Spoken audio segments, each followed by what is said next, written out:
we need to talk about one of the biggest issues in this industry that nearly every single person in this space falls prey to, and it's when people have their emotional biases outweigh honest evaluation. I recently had a conversation with somebody about this, but it's genuinely a big problem when people are way too emotionally attached to their training methods, and this emotional bias leads to a lot of rationalizing of data, which stops us from being honest and actually moving forward and being more intelligent with our training. All of these people, like the people trying to say that the barbell row is not an F-tier exercise, or that the pump causes muscle growth, or that 2 times a week training is similar to 3 times a week training, they're all trying to justify the way that they train by making it seem like it's the most scientific and optimal thing, or that the difference between A and B is, not that big. All these people train the way they do because they enjoy it, but they don't like that their argument for doing it is simply just, oh, well, I just enjoy it, because then it just seems kind of dumb, so they are trying to rationalize it. Like, they try and find ways to say, oh, well, this thing's actually optimal, or, well, this thing is actually similar to this thing, because they are trying to create a scenario where the way that they train is not just based on enjoyment, which is quite odd. Like, train however you want. Like, do your barbell rows if you really want to, your bro split, or, whatever. But, for some people, this is just not enough, and they try to justify it and make it seem like their stance is more science-based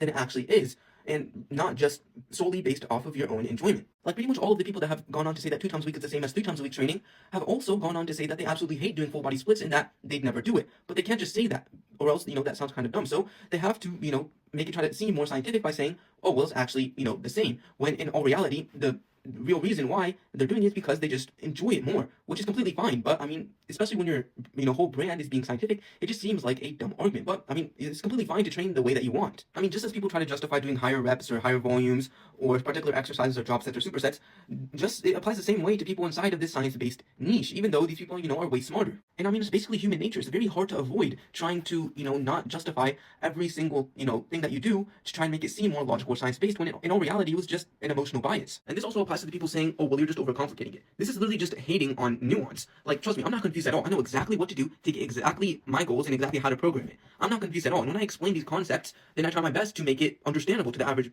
viewer. And I, use diagrams and such, and I answer every single question that I receive in my comments. So there comes a point to where the responsibility of not understanding just lies on the viewer, not me. And this is also why almost everybody that tries to refute me falls into some sort of fallacy, whether that be attacking me personally, or strawmanning my arguments, or appealing to some sort of authority or majority, etc., because it's really just an emotional thing. So this is a really big problem that I wanted to, bring attention to, and I hope this video can help some people reflect. So I hope this helps me fall more.